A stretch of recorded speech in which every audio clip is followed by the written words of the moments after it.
کہ جیسا کہ انہوں نے مجھے بچپن میں پالا. واہ. اب دیکھیے یہ بچپن میں پالنے سے مراد کیا ہے؟ پالتا تو انسان یعنی والدین جوانی میں بھی پال رہے ہیں بے شک. اور ہر طرح پال رہے ہیں. بے دیکھیں شک. بچپن اس لیے کہا کہ بچپن میں نا آدمی لاچار ہوتا ہے. پانی چاہیے لیکن لے نہیں سکتا, لے نہیں سکتا. بے شک. کھانا چاہیے لیکن اٹھ کے بنا تو نہیں سکتا, اس کی ضرورت اور اس کی احتیاجیں ہیں, بول نہیں سکتا. تو سوچیے اللہ تبارک و تعالیٰ نے کہاں پر یہ آدمی کو اس طرف ذہن دیا کہ انسان اس زمانے کو یاد کرتا ہوا اپنے والدین کو اور ان کے لیے دعا کرے, اللہ انہوں نے جیسے بچپن میں پالا نا, میں پیاسا تھا مجھے پانی پلایا, بے شک. میں بھوکا تھا مجھے کھانا کھلایا, میں ننگا تھا مجھے کپڑا پہنایا, اور میں محتاجی میں تھا اس نے میری محتاجی کو دور کیا. اگر اسی پر گفتگو کریں تو ہم بے شمار باتوں کی طرف آ جاتے ہیں. ہماری خواہشات تھیں, ہماری وہ حاجتیں تھیں جو ہم کہہ کر بیان نہیں کرتے. آپ نے سنا ہوگا ماں وہ ہوتی ہے طبیب, ڈاکٹر کو نہیں معلوم چلتا کہ اس میں مسئلہ کیا ہے بچے کو, لیکن ماں کیسی ہوتی ہے, کیا مرض ہے اس میں مرض کیا ہے. ماں ہاتھ وہیں رکھتی ہے جہاں بچے کو تکلیف ہوتی ہے. بے شک. بے شک. ماں بہت بڑی طبیب ہوتی ہے. تو اس لیے یہ دعا کا حکم دیا کہ اس طرح دعا کیا کرو اپنے ماں باپ کے معاملات اور میں. ربی جعلنی مقیم الصلاۃ, رب نواز میں بھی بے شک. دیکھیے والدین کو ہم اللہ تعالیٰ نے اپنی خاص اس اعلان کے لیے نا, دیکھیں انسان پیدا اس لیے کیا گیا کہ اللہ تبارک و تعالیٰ کی عبادت کرے. بے شک. اچھا اللہ کی عبادت کرے سے مراد یہ کہ اللہ کو ایک مانے, بے شک. وحدہ لا شریک ہے. جب رب کو رب مانے گا تبھی تو عبادت شروع ہوگی. بالکل صحیح بات. اپنے آپ کو بندہ جانے, اللہ کو اپنا معبود برحق جانے, بالکل صحیح بات. اس کے ساتھ ہی یہ حکم ملتا ہے کہ اپنے والدین کی اطاعت, فرما برداری, اور یہاں تک اف بھی نہیں کرنا. اب یہاں تو معاملہ اگر اس زمانے میں بات کریں تو اف سے تو کہیں بہت اونچی مقام پر چلے گئے. بدتمیزی کی انتہا ہے, اور یعنی نافرمانی کی انتہا تو آپ جان ہی نہیں سکتے کتنی ہے. بالکل. ماں باپ کی مرضی کے اف کا بغیر لفظ کام. بہت نیچے رہ گیا. میں سمجھتا اف کا لفظ تو نیچے رہ گیا, یعنی اگر آپ کہیں نا کرنا, یہ بھی منع تھا, اف میں آتا ہے. اف یون جب یہ کہا نا تو یہ اف یون کے گرہ لگا کر اللہ تعالیٰ نے یہ فرما دیا. اچھا اب اگر اس کے علاوہ کوئی کچھ بھی کرتا ہے تو وہ کیا کر رہا ہے؟ اصل میں والدین کا نافرمان گناہ پر ہے, اور گناہ کوئی چھوٹا نہیں ہے, یہ گناہ کبیرہ ہے. گناہ کبیرہ. گناہ کبیرہ ہے. تو آدمی کہتا ہے میں بڑا نیک ہوں, تو ذرا اس سے پوچھیں اپنے والدین کے معاملے میں تمہارا کیا خیال ہے. بے شک. تو کہا جی ماں تو بس بوڑھی ہو گئی, اسے سمجھ کچھ نہیں آتا, اس کو پتہ ہی نہیں کچھ. اس کو پتہ ہی کچھ نہیں ہے, تو سمجھ لیں اس کی نیکیاں ساری اللہ اکبر. برباد ہو گئیں. اچھا حضرت یہ ارشاد فرمائیے گا ماشاءاللہ, کیونکہ ہمارے پاس وقت تھوڑا مختصر ہوتا ہے, ہم چاہتے ہیں کہ ایک جامع گفتگو وقت کم وقت میں ہو جائے. ماشاءاللہ کافی اچھا آپ نے ارشاد فرمایا. اچھا عرض یہ کرنا چاہ رہا ہوں ساتھ ساتھ کہ یہ تو حیاتی کی بات ہو گئی کہ ماں باپ ابھی حیات ہیں تو ان کے حقوق ہے, بعد مرنے کے بھی ماں باپ کے حقوق جو ہے والدین اور ان کی اولاد پر جو ہے وہ ہوتے ہیں. جی بالکل. دیکھیے آپ تو اللہ تعالیٰ ہم سب کے والدین کو زندگی عطا فرمائے. والد کا انتقال ہو جائے یا والدہ کا انتقال ہو جائے تو حقوق تو اعلیٰ حضرت رحمۃ اللہ تعالیٰ علیہ نے کوئی 12 لکھے, بعض جگہ پہ 4 بھی لکھے. پہلا حق تو یہ ہے کہ سب سے پہلے اس کا جنازہ پڑھنا, پڑھانا یا پڑھنا. پڑھنا تو اتم اولا بڑے درجے کی بات ہے. نبی پاک صلی اللہ علیہ وسلم نے ارشاد فرمایا, یعنی اگر میں آپ کو بدر کے مقام پہ لے کے چلوں تو حضور علیہ الصلوۃ والسلام نے ارشاد فرمایا, جماعت صحابہ یہ بتاؤ ان کفار کی لاشوں کا کیا کریں. نبی کریم صلی اللہ علیہ وسلم نے مشورہ جب طلب کیا تو صحابہ کرام نے اپنے اپنے جذبات کے مطابق جوابات دیے. ان کی لاشوں کو گھسیٹا جائے, ان کو یہ کیا جائے, ان کو یہ کیا جائے. حضرت ابو بکر صدیق رضی اللہ تعالیٰ عنہ نے فرمایا, حضور ان کی لاشوں کو کسی کنویں میں ڈال دیتے ہیں یا دفنا دیتے ہیں. نبی کریم صلی اللہ علیہ وسلم نے تجویز کو پسند فرمایا, اور حضور نے یہی کیا. بدر بن کنانہ کے وہ کنویں تھے, تو ان میں سے ایک مقام کو آپ نے پسند فرما کر یعنی کہا کہ ان کو اس میں ڈال دیں. اب حضور علیہ الصلوۃ والسلام کنویں کے قریب آ گئے, اور کنویں کے قریب آ کر حضور فرماتے ہیں, کفار کی لاشوں بتاؤ میرے رب نے وعدہ سچ کر دکھایا یا نہیں. حضرت عمر ابن خطاب رضی اللہ تعالیٰ عنہ فرماتے ہیں, حضور یہ مردے سن رہے ہیں. اب جواب سنیے گا. جی جی ماشاءاللہ. حضور نبی رحمت صلی اللہ علیہ وسلم نے ارشاد فرمایا, مردے عمر تم سے زیادہ سنتے ہیں. اللہ اکبر. یعنی انسان جو زندہ اس سے زیادہ سنتے ہیں, اور یہ بولتے بھی ہیں. مختلف حدیثوں میں یہ الفاظ موجود ہیں. تو جب کافر کی یعنی لاش اور میت سن سکتی ہے تو مسلمان کی میت اور لاش کیوں نہیں سن سکتی؟ کیوں نہیں سن سکتی؟ اب اسی پہ عقیدے کی بات یہ ہے, عام مسلمان سن سکتا ہے تو حضور نبی کریم صلی اللہ علیہ وسلم کیسا سنتے ہوں گے، سبحان اللہ سبحان اللہ. ہے نا. سرکار اعلیٰ فرماتے دور و نزدیک کے سننے والے وہ واہ، کان بے شک. کان لال کرامت پہ لاکھوں سلام. تو اب میں یہ بات جو کرنا چاہتا ہوں، تو مردہ پہچانتا ہے. اللہ حدیثوں میں آیا مردہ قدموں کی آہٹ کو سنتا ہے، مردہ اس کے پاس آنے والے کو بھی دیکھتا ہے، کیا کچھ لوگ کر رہے ہیں وہ بھی دیکھتا ہے. تو دیکھیے ماں کا انتقال ہو جائے، باپ کا انتقال ہو جائے، جب کوئی اولاد اپنے والدین کو یعنی غسل دے رہے ہوں، اسے کفن دے رہے ہوں اور اس کا جنازہ پڑھا رہے ہوں، مجھے بتائیے کتنی مسرت کی بات ہوگی، اللہ کتنی خوشی کی بات ہوگی. تو حقوق میں اگر بات کی جائے تو یہ ایک حق شامل ہے کہ ماں کے لیے اور باپ کے لیے اس کا جنازہ پڑھایا جائے اور اس کے بعد اس کے لیے استغفار کی دعا کی جائے. بعض لوگ یہ ہوتے ہیں کہ کہتے ہیں کہ نماز جنازہ کے بعد دعا کیوں کریں، اور کہتے ہیں نماز جنازہ خود ایک دعا ہے. خود ایک دعا ہے. تو ان سے سوال یہ، اللہ تبارک و تعالیٰ نے تو ارشاد فرمایا ادعونی استجب لکم، تم دعا کرو میں تمہاری دعا سنتا ہوں. بے شک. تو مجھے بتائیں نماز میں تو ساری دعائیں تو کی آپ نے، یہ جو آپ نے کہا نا ربی جعلنی آپ نے پڑھی دعا تھی، دعا تو بے شک اب اس کے بعد آپ کیوں پڑھ لیں، کیوں کر رہے ہیں دعا؟ کر رہے ہیں. صحیح بات ہے. کہنا بھائی صاحب اس لیے کہ نیک عمل کے بعد دعا قبول ہوتی ہے، اللہ ہے نا. نیک کام کرنے کے بعد دعا قبول، ابھی ہم نیک کام کرنے بیٹھے ہیں، اس کے بعد دعا کریں گے اللہ قبول فرمائے گا. تو جب دعا قبول ہوتی ہے اور ہر وقت قبول ہوتی ہے تو نماز جنازہ نیک کام تھا. بے شک. گرچہ نماز جنازہ پوری دعا ہے مگر اس کے بعد اگر دعا کر لیں تو ملا سے پوچھیں قبول تم نے کرنی ہے، واہ واہ واہ. بے شک. قبول تو رب العالمین نے کرنی بے ہے. شک بے شک بے شک. اور اس نے فرما دیا ادعونی استجب لکم، تم کرو دعا میں قبول کروں گا. واہ. تو والد کے لیے والدہ کے لیے استغفار کرنا اور دونوں کے لیے استغفار کی دعا کرنا یہ اس کا حق ہے. حق ہے. بے شک. دیکھیں نا بعد ان کا انتقال حق ہے، حق ہے. بعد انتقال ان کا اچھا حق ہے. حیاتی میں بھی کر سکتے ہیں. حیاتی میں بھی کر بے سکتے شک. ہیں، ٹھیک ٹھیک. زندگی میں بھی دعا کریں اس کے لیے. ٹھیک ٹھیک. اچھا اسی طرح اب حقوق میں بات کی ہے تو ایک حق یہ بھی بنتا ہے کہ ان کے وعدے کو پورا کیا جائے. انہوں نے وعدے کیے، اب اس کے اندر سب سے احسن تو یہ کہ ان کے قرضوں کو اتارا جائے. وعدہ تھا نا، قرض بالکل. کی ادائیگی ایک وعدہ ہے. اچھا قرض واجب بھی ہوتا ہے، مردے کے یہاں تک کہ شہید کے ہر گناہ معاف ہو جاتے ہیں، خطائیں نہیں ہوتی اس کے سر پر، لیکن قرضے کا جو معاملہ ہوتا ہے وہ معاف نہیں ہوتا. اللہ اکبر. تو والد والدہ کے مرنے کے بعد لوگ جائیداد کی لسٹ بناتے ہیں، وکلا کے بعد جا کے ہائر شپ بنا رہے ہوتے ہیں. لیکن کسی نے یہ سوال کیا کہ یار ماں پر قرض تو نہیں ہے، کوئی والد پر کوئی قرضہ تو نہیں ہے، یہ اتارو. اسی لیے حکم دیا گیا کہ جو قرض کی رقم ہے وہ ترکے سے پہلے نکالو. ترکہ نہیں بنا ابھی مال اسی کا سارا. پہلے قرض کی رقم اترے گی. تو ان کے وعدوں میں نیک کام کی، انہوں نے کوئی اگر وعدہ کیا تھا مسجد میں مدرسے میں وہ نیک کام پورا کیا جائے وعدہ. ان کے وعدوں میں یہ بھی شامل ہے کہ انہوں نے کسی سے بھلائی کا کوئی کام کیا تھا تو جس قدر ممکن ہے آپ کریں، یہ ان کے حقوق اور ان کی فرما برداری میں شمار ہوگا. پھر اس کے بعد چوتھا اور سب سے اہم پہلو یہ ہے ان کے حقوق میں والدین کے کہ ان کے جاننے والے، ان کے دوست، ان کی سہیلیاں، ماں کی سہیلیاں یعنی دوست، ان سے حسن سلوک کرنا. اب ان میں سب سے بڑھ کر ماں کی طرف سے ہے تو خالہ بالکل، اور باپ کی طرف سے ہے تو چچا اور تایا. ایک روایت یہ ہے کہ جو چاہتا ہے اولاد، جو بیٹا چاہتا ہے یا جو بیٹی چاہتی ہے کہ تمہارے والدین کے انتقال کے بعد تمہارے چہرے پر نور آ جائے تو تم اپنی والدہ کی بہنیں اور تم اپنے والد کے بھائیوں سے اور ان کے دوستوں سے حسن سلوک کرو.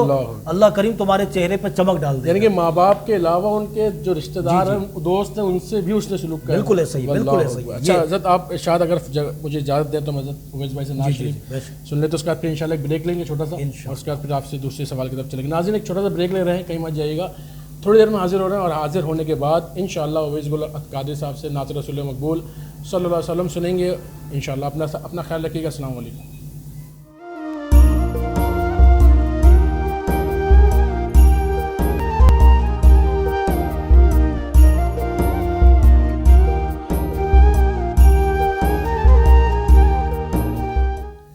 خوش آمدید، ویلکم بیک ناظرین. جیسا کہ میں نے عرض کیا تھا کہ بریک کے آنے کے بعد انشاءاللہ اویس گل قادری صاحب سے نعت رسول مقبول صلی اللہ تعالیٰ علیہ وسلم سنیں گے.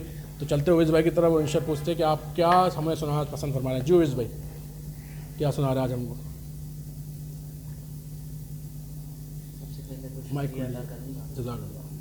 سب سے پہلے تو شکریہ ادا کرتا ہوں آپ کا کہ آپ نے مجھ ناچیز کو اس پروگرام میں مدعو کیا اللہ رب السلام اور آپ کی جتنے القابات اور محبت بھرے انداز تھے، اللہ تعالیٰ مجھے اس قابل بنائے رب کریم کہ میں ان چیزوں پر پورا اتر پاؤں. اللہ تعالیٰ میری حاضری قبول فرمائے. میں انشاءاللہ شہنشاہ سخن حسن رضا خان صاحب کا لکھا ہوا بہت ہی خوبصورت کلام جو کہ حمدیہ کلام ہے، دعائیہ کلام ہے، پیش کرتا ہوں. سبحان اللہ. حصول برکت کے لیے درود پاک پڑھ صلی لیجیے. اللہ علیہ النبی صلی اللہ علیہ نبی علیہ صلی اللہ علیہ وسلم. صلاۃ و سلام علیک یا رسول اللہ. درد دل کر مجھے عطا یا رب، درد دل کر مجھے عطا یا رب، دے میرے درد کی دوا یا رب، دے میرے درد کی دوا یا رب، درد دل کر مجھے عطا یا رب. لاج رکھ لے گناہ گاروں کی، لاج رکھ لے گناہ گاروں کی. نام رحمان ہے تیرا یا رب، نام رحمان ہے تیرا یا رب، درد دل کر مجھے عطا یا رب، دے میرے درد کی دوا یا رب. عیب میرے نہ کھول محاشر میں، عیب میرے نہ کھول محاشر میں. نام ستار ہے تیرا یا رب، نام ستار ہے تیرا یا رب. اور بے سبب بخش دے نہ پوچھ عمل، بے سبب بخش دے نہ پوچھ عمل. نام غفار ہے تیرا یا رب، نام غفار ہے تیرا یا رب، درد دل کر مجھے عطا یا رب. سبقت رحمتی علی غضبی، جب سے تو نے سنا دیا یا رب، تو آسرا ہم گناہ گاروں کا اور مضبوط ہو گیا یا رب، اور مضبوط ہو گیا یا رب. تو نے میرے ذلیل ہاتھوں میں دامن مصطفیٰ دیا یا رب، کر دیا تو نے قادری مجھ کو، تیری قدرت پہ میں فدا یا رب، تیری قدرت کہ میں فدا یا رب. اور تو کریم اور کریم بھی ایسا، تو کریم اور کریم بھی ایسا کہ نہیں جس کا دوسرا یا رب کی نہیں جس کا دوسرا یا رب میں نے سبحان ربی الاعلی خاک پر رکھ کے سر کہا یا رب صدقہ اس دی ہوئی بلندی کا پستیوں سے مجھے بچا یا رب پستیوں سے مجھے بچا یا رب تو حسن کو اٹھا حسن کر کے تو حسن کو اٹھا حسن کر کے ہما الخیر خاتمہ یا رب ہما الخیر خاتمہ یا رب درد دل کر مجھے عطا یا رب دے میرے درد کی دوا یا رب رب العزت جزائے خیر عطا فرمائے آپ کو۔ علامہ صاحب میں یہ شاید فرمائیے کہ ابھی تو ہم بات کر رہے تھے کہ ہم جو مسلمان ہیں ان کی جو والدین مسلمان ہیں جو ان کی ہم بات کرتے ہیں، اچھا ایسا بھی ہوتا ہے کہ کوئی شخص غیر مسلم ہے پھر وہ بعد میں مسلمان ہو جاتا ہے لیکن اس کے والدین غیر مسلم ہی ہیں، ان کے حقوق کے حوالے سے، ان کے ادب کے حوالے سے، تعظیم کے حوالے سے کوئی ارشاد فرمائیے۔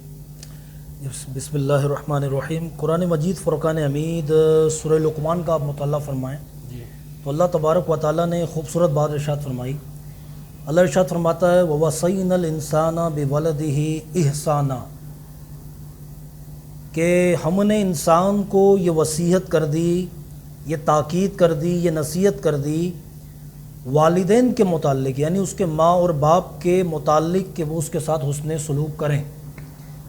اب دیکھیے کہ ماں ہوتی ہے، باپ ہوتا ہے، اس میں اللہ تبارک و تعالیٰ نے انسان کا تذکرہ کیا۔ واہ جب ماں باپ کو لے کر وہ موضوع پہ آیا واہ واہ کہ یہ سوال تو اٹھنا تھا نا، یہ سوال تو بننا تھا کہ ماں اور باپ کا رتبہ اور مقام اتنا ہے جتنی محبت ہم اپنی مسلم ماں سے کرتے ہیں، اسی طرح کوئی غیر مسلم بھی تو اپنی ماں سے ویسی محبت کرتا ہوگا، واہ حقوق نہیں دیتا ہوگا۔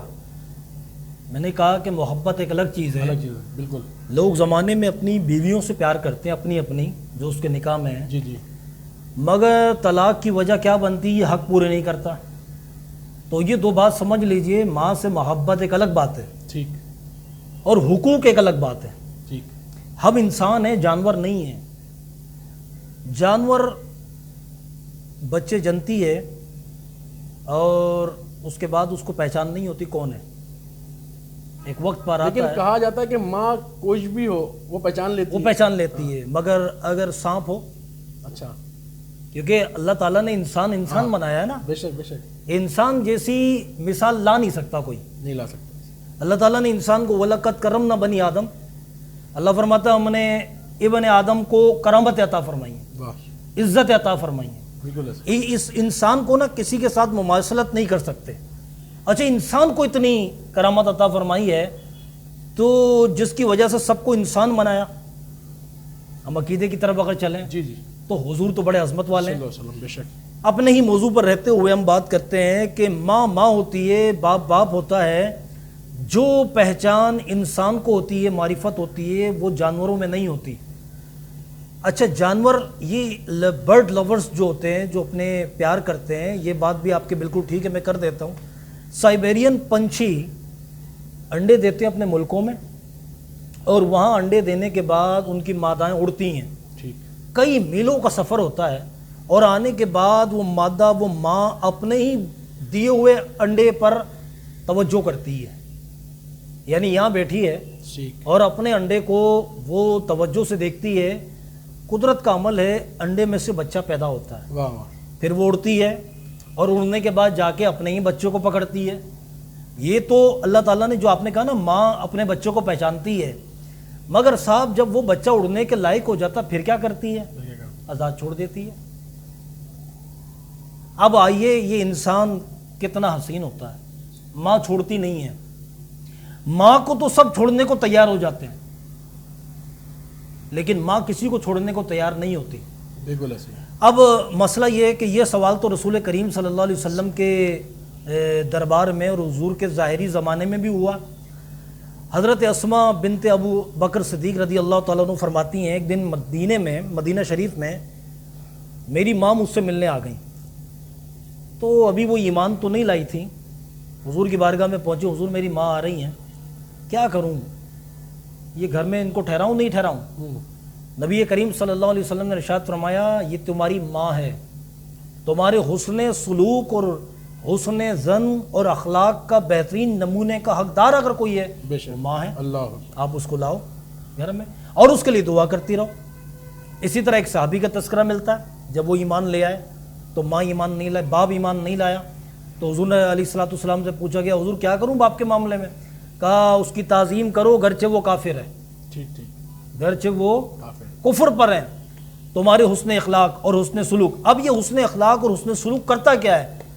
سیرت نگاروں نے لکھا اللہ اکبر کہ یہ کردار دیکھ کر پہلے تو صرف بیٹا مسلمان ہوا, یہ کردار دیکھ کر وہ نبی کتنا معظم ہوگا جو ماں اور باپ کی تعلیم دے رہا ہے, بے شک, وہ بھی ایمان لے کر آ گئے. سبحان اللہ. اب اگر اس میں یہ شدت ہوتی کہ نہیں وہ تو کافر ہیں, ان سے پیار نہیں کرو, ان کے ساتھ حسن سلوک نہیں کرو, تو پھر کیا ہوتا؟ اچھا یہ جو فارمولہ ہے یہ قیامت تک کے لیے؟ یہ قیامت تک کے لیے. دیکھیں یہ اس دور تک محدود نہیں تھا, قیامت تک کے لیے. قرآن مجید فرقان حمید میں اللہ تبارک و تعالیٰ نے ارشاد فرمایا کہ تم اپنے والدین کے ساتھ بھلائی کرو, نیکی کرو, جو کچھ تم کر پاؤ کرتے رہو. حد یہ کہ اگر تمہیں وہ کفر پر لوٹنے کو کہے نا, اب یہ حکم نہیں ماننا. اللہ, یعنی وہ اگر تمہیں صرف اتنا کہنا ہے کہ تم اپنا ایمان چھوڑ دو, یہ نہیں ماننا ہے, باقی سارے حکم ماننے ہیں, سارے حکم ماننے ہیں. بنی اسرائیل کے زمانے کا ایک واقعہ نبی کریم صلی اللہ علیہ وسلم نے ارشاد فرمایا ایک شخص اپنے طور پر نماز پڑھ رہا ہے, عابد ہے وہ, ماں نے آواز دی اور نیت میں کہہ رہا ہے کہ میں تو نماز پڑھ رہا ہوں, ماں بلا رہی ہے, بلاتی رہے. دوسرا دن ہوا ایسے ہی اس نے کیا, تیسرا دن ہوا ایسے کیا.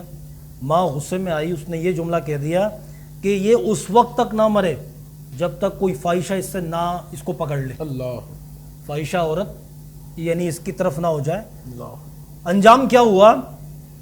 ایک فاحشہ نے کسی کے ساتھ منہ کالا کیا, بچہ ہوا, بچہ لے کر اس نے الزام لگا دیا یہ عابد ظاہر بنتا ہے, زاہد بنا پھرتا ہے, یہ اولاد اس کی ہے. گرفتار تو ہوا اس مسئلے میں, لیکن پھر اللہ نے اس کی مدد بھی کی, اس نے توبہ کی, تو پھر وہ اس غم سے باہر آیا. دیکھیں عزت جب جاری ہو نا, یعنی ذلیل خوار ضرور ہوا, وہ ذلیل ہوا, اس بات پر رسوا کیا گیا کہ ماں کا حکم نہ مانا. خود نبی کریم صلی اللہ علیہ وسلم کے ارشاد فرماتے ہیں اپنی والدہ ماجدہ سیدہ طیبہ طاہرہ آمنہ رضی اللہ تعالیٰ عنہ کو یاد کرتے ہوئے حضور فرماتے ہیں کاش میری ماں حیات ہوتی اور میں نماز میں ہوتا, میری والدہ مجھے پکارتی, میں نماز توڑ کر کے چلا جاتا. اللہ. اچھا اب نماز کس کے لیے؟ اللہ کے لیے. اللہ رب العزت کی. تو اب دیکھیے نا کتنا بڑا ہمارے سامنے ایک مثال موجود ہے. تو ہم تو سوتے سے اگر ماں کچھ کہہ دے تو وہ نہیں مانتے, کہتے نیند خراب ہو گئی. دن میں کہہ دے تو کہتے گرمی ہے. روزہ رکھ لیں تو پوری امت پر ہم احسان کر رہے ہوتے کہ ہم تو روزے سے ہیں.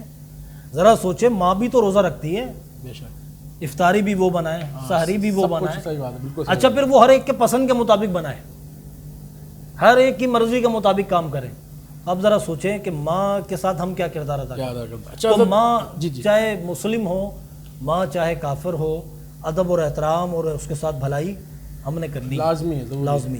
اچھا اسی کے ساتھ ایک بات اور ایڈ کر دیجئے کہ جیسے مجھے ناظرین کو معلوم چل گیا ہوگا کہ مرتبہ کس کا زیادہ ہے, صرف واضح کرنے کے لیے کہ دونوں کا الگ الگ مرتبہ الگ الگ ہے ماں باپ کا, کیونکہ اکثر شعراء کرام نے بھی لکھا ہے زیادہ تر ماں کے حوالے سے, ٹھیک ہے, جو لکھتا ہے زیادہ تر ماں کے حوالے سے لکھتا ہے. باپ کے حوالے سے باپ اس بات پہ اکثر و بیشتر جو باپ ہوتے ہیں وہ ناراض بھی ہوتے ہیں کہ جو دیکھو باپ ماں کے حوالے سے لکھ رہا ہے, باپ کا اس میں کوئی کنٹریبیوشن نہیں ہے. تو بات یہ کرنا چاہ رہا ہوں کہ شرعی پوائنٹ آف ویو سے, قرآن و حدیث کے پوائنٹ آف ویو سے مرتبہ تقریباً دونوں کا اپنی اپنی جگہ برابر ہے یا کوئی واقعی اوپر نیچے ہے؟ دیکھیے جب اللہ تبارک و تعالیٰ نے قرآن مجید فرقان حمید میں جہاں جہاں پر بھی والدین کے ساتھ احسان کا حکم دیا تو یہ تو نہیں فرمایا نا کہ ماں کے ساتھ کرو صرف, ٹھیک والدین دونوں کا مجموعہ ہے, ٹھیک ہے, والدین دونوں ہیں اس میں, ٹھیک ہے نا. اب یہ معاملہ ہے ضرور موجود, نبی کریم صلی اللہ علیہ وسلم سے سوال ہوا اور امت کی خیر خواہی کے لیے ہوا. قربان جائیے صحابہ کرام نے جنہوں نے ہمیں یہ مسئلے آسان کر کے دیے. عرض کرتے ہیں یا رسول اللہ صلی اللہ علیہ وسلم ہمارے حسن سلوک کا یا بہترین نیکی کا سب سے زیادہ حقدار کون ہے؟ حضور نے فرمایا تمہاری ماں. پھر پوچھا حضور اس کے بعد؟ فرمایا تمہاری ماں. بے شک. پھر سوال ہو گیا حضور پھر کون ہے؟ تمہاری ماں. اچھا حضور اس کے بعد؟ تمہارا والد. اللہ اللہ, تمہارا والد. اچھا ایسا تو نہیں تھا نا کہ یہ 3 مرتبہ کیوں فرمایا؟ اس لیے کہ قرآن مجید فرقان حمید میں سورہ لقمان پر ہم اگر جاتے ہیں نگاہ ڈالتے ہیں تو اللہ تعالیٰ نے فرمایا تم اپنے ماں باپ کی خدمت کرو, اور یہی اللہ کی نصیحت اور وصیت ہے. کیوں؟ ماں نے تمہیں حمل میں رکھا, اللہ 9 مہینے رکھا. بے شک.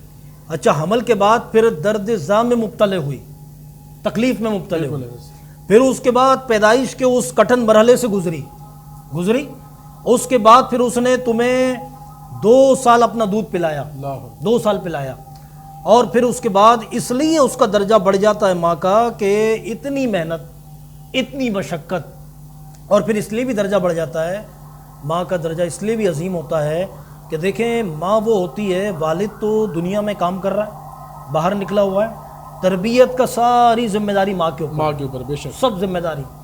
اس لیے ماں کے قدموں میں جنت ہے.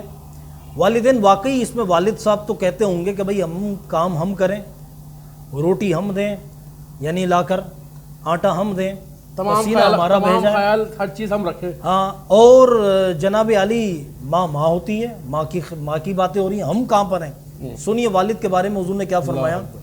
حضور فرماتے ہیں الوالد باب الاوسط الجنہ, والد جنت کا درمیانی دروازہ, اللہ یا وسط دروازہ. تو ایک صحابی نے عرض کی تھی یا رسول اللہ صلی اللہ علیہ وسلم میں چاہتا ہوں جنت کی زمین کو بھی بوسہ دے لوں اور جنت کے بلند ترین دروازے یا چوکٹ کو بھی بوسہ دے لوں. تو نبی کریم صلی اللہ علیہ وسلم نے ارشاد فرمایا کہ اپنے والد والدہ کے قدموں کو چوما کرو, یہ جنت کی زمین کو بوسہ دینا, جنت کو بوسہ, اور اپنے والد کے ماتھے پیشانی کو چوما کرو, گویا ایسا ہوگا تم نے جنت کی کسی اونچی عمارت کو بوسہ دیا. سبحان اللہ, ٹھیک ہے نا. اچھا پھر دیکھیں والد کی اگر گہرائی میں آپ غور کریں, ماں ہر خواہش کو پورا کرتی ہے مگر کس سے لے کر کرتی ہے؟ باپ سے. بے شک, باپ سے لے کر کرتی ہے. والد ہی ہوتا ہے جو آپ کو, ہاں والد اپنی اس محبت کا اظہار اس طرح نہیں کر پاتا جس طرح ایک ماں کرتی ہے, میرے چاند میرے بیٹے, بالکل اسے بھینچ لیتی ہے بچے کو. بالکل. اور دیکھیں نا والد جناب علی جب ماں سے ہم کوئی فرمائش کرتے ہیں تو ماں کہتی کس کو ہے؟ والد کو ہی کہتی ہے. والد سے آپ ڈائریکٹ بات کریں, آپ کو پتہ ہوتا ہے کہ باپ غصے والا ہے, منع کر دے گا, آپ وسیلے کی طرف جاتے ہیں, آپ ماں سے یو ٹرن لے کے جاتے ہیں. تو ماں کا درجہ اس لیے زیادہ نظر آتا ہے, وگرنہ درجات میں ماں اور والد اور والدہ دونوں برابر ہیں, لیکن رسول اللہ صلی اللہ علیہ وسلم نے یہی ارشاد فرمایا کہ 3 درجے ماں افضل ہوتی ہے. بالکل ٹھیک. ماشاءاللہ, جزاک اللہ حضرت, آپ کا بہت بہت شکریہ. بہت ماشاءاللہ خوبصورت انداز میں ماشاءاللہ آپ نے ارشاد فرمایا. اللہ رب آپ کے علم میں, عمل میں بس دوران گفتگو بتقاض بشریت ہم سے صاحب ہو گیا تو اللہ کریم گزر فرمائے. مجھے بھی ناجز بھی معاف فرمائے. ناظرین بس اویس بھائی سے آخر میں نعت شریف سنتے ہیں اور اس کے بعد ہمارا پروگرام جو ہے وہ یہاں ختم ہونے جا رہا ہے کیونکہ ہمارا وقت بہت مختصر ہے, اور انشاءاللہ زندگی رہی تو آئندہ نئے گیسٹ کے ساتھ, نئے موضوع کے ساتھ حاضر خدمت ہوں گے. اپنا بہت زیادہ خیال رکھیے گا. السلام علیکم ورحمۃ اللہ وبرکاتہ. وعلیکم السلام. صلو علی الحبیب صلی اللہ تعالی علی محمد صلی اللہ علیہ وسلم. جب تک جیوں میں آقا کوئی غم نہ پاس آئے, جب تک جیوں میں آقا کوئی غم نہ پاس آئے, جو مروں تو لحد پر تیری رحمتوں کے سائے جو مروں تو ہو لحد پر تیری رحمتوں کے سائے میری زندگی کا مقصد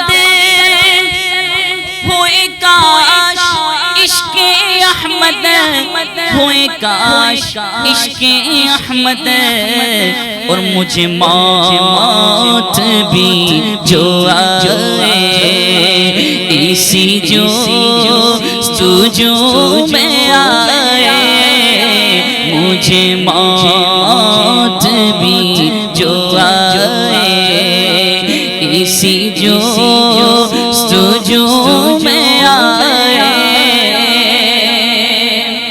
جسے مارا ہو غموں نے جسے گھیرا ہو دکھوں نے جسے گھیرا ہو دکھوں نے میرا مشورہ ہے ان کو وہ مدینہ دیکھ آئے میرا مشورہ ہے ان کو وہ مدینہ دیکھ آئے میرا مشورہ ہے ان کو وہ مدینہ دیکھ آئے کبھی تھا نہ ہے نہ ہوگا کوئی غم گسار ایسا کوئی غم گسار ایسا جو لحد میں بھی تھپک کر عشاق کو سلائے جو لحد میں بھی تھپک کر عشاق کو سلائے یہی آرزو دلی ہے تیری بزم میں کسی دن تیری بزم میں کسی دن یہ تیرا عبید آئے یہ تیرا غلام آئے اور تجھے نعت بھی سنائے یہ تیرا عبید آئے تجھے نعت بھی سنائے جب تک جیوں میں کوئی غم نہ پاس آئے جو مروں تو ہو لحد پر تیری رحمتوں کے ساتھ